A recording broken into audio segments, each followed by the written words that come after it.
Next item I want to talk about is the area of demographics. Right, we're seeing right now a massive change in the global demographic spread.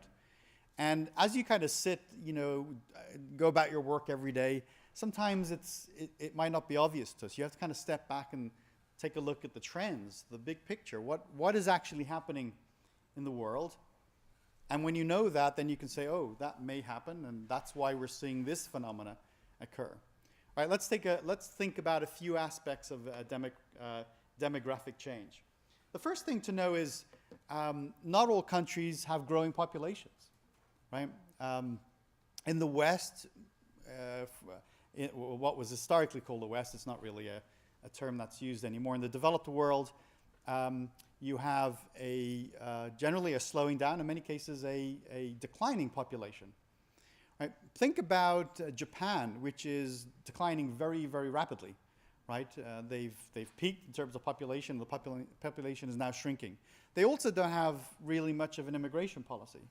Right? So you don't see, Japan doesn't have a tradition, as America does and some other nations, of bringing in all sorts of cultures from around the world.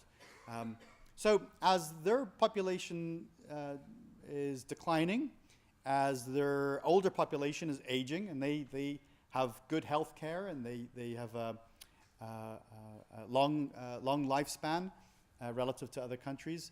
They have lots of people who are not working, who are enjoying their retirement, but they're also not contributing in terms of taxes and other revenue. So as one part of the population grows and becomes the majority, that Ponzi scheme, if you like, of passing down, saving taxes and paying for your retirement, no longer sustainable. Now you have a real big problem. You have a problem of an aging population without generating economic income, and thus how do you support the population that's growing? And so they have to figure that out. You're seeing lots of countries like that, unfortunately, in similar positions, and it's something we're going to have to face. America's population is continuing to grow, albeit at a slower pace. Part of the reason for our growth is that we have a liberal immigration policy.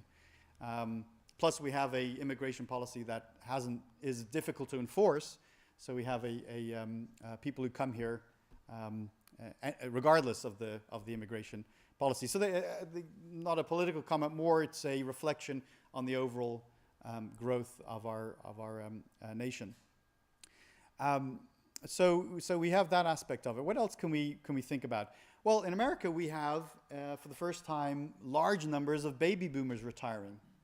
Okay, how many do you think are retiring every single day? Do you know this? Okay. You probably, yeah. So it's shocking. 10,000 baby boomers are retiring every single day, and they're going to retire at that pace for the next 20 years, right? So we have a huge brain drain going on. Right? Retirees are people who have had a career, they have institutional knowledge, they have skills, and they're leaving the workforce, right? And so there's kind of there's a mixed bag there, right? You have one part of the population, you have the people who are aspiring to kind of move into management positions or to grow or to get new opportunities. That's great. And then you have this exodus of knowledge and institutional, this brain drain that's leaving the workforce. And of course, so that's interesting, right? So how do we balance that? Many organizations are looking at how to retain that knowledge when people leave, and I think that's, a sweet spot for the work you do. The other thing, of course, is imagine the industries that will grow when you have so many people who now have left the workforce and are looking for interesting things to do. The good news is the baby boomers are quite an affluent bunch, right? They have money to spend now in their retirement. And so we're going to see this incredible uptick in the leisure industry and also seeing people who have been retired for 10 years and then decide, I'm ready to go back to the workforce.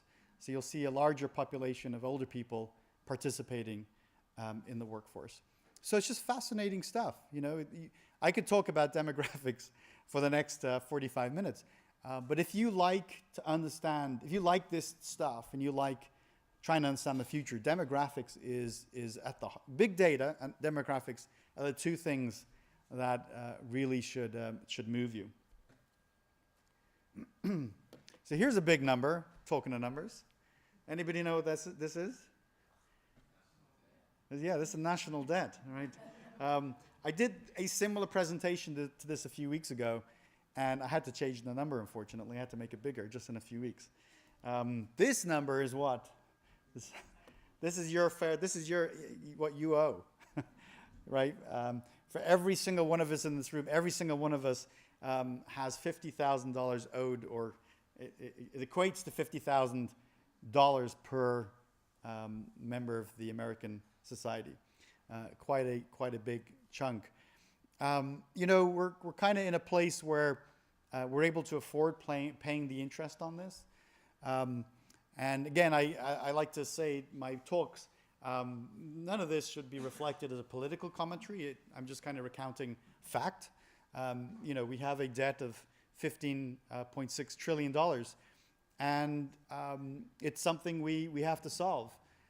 It will curtail the ability for America to grow, for us to have the kind of society we've historically had and want to have as we go into the future if this number is not addressed, or we don't get creative about figuring out what to do about it. But if you want to think about trends, this one makes me a little depressed. The others make me more excited. But I would say I think the truth is never bet against America. You'll probably lose. We'll figure this out, but we have to figure it out together, because it's definitely the 400 or 800 pound gorilla in the room. So I went through that pretty quickly, simply because I wanted to kind of get onto some more material here in the time I had. But you will see that, and hopefully this has resonated in terms of stuff we took for granted can't be taken for granted anymore. The days ahead of us are very different than the days that have come before. So let me go ahead and sort of summarize these big trends. And I have a bonus, right? I said these were sort of the big six. I have a seventh that's a bonus. I didn't say it at the beginning, but I should share with you, I need ways to memorize stuff, because there's a lot of stuff going into the head. I think at this period of my life, some of it's dropping out at the same time. I'm not storing as much. So I came up with Ds. It's the 6 Ds. So the first one is digitization, right? We talked about that, this migration from analog world to a digital world, and how that's both destroying industries and creating brand new services and industries. D for deployment. What do I mean by deployment? Well, deployment is how we consume information and content. So we're deploying it to the 4 screens, right? The smartphone, the iPad, the laptop, the television, and then we deploy the content out into the cloud.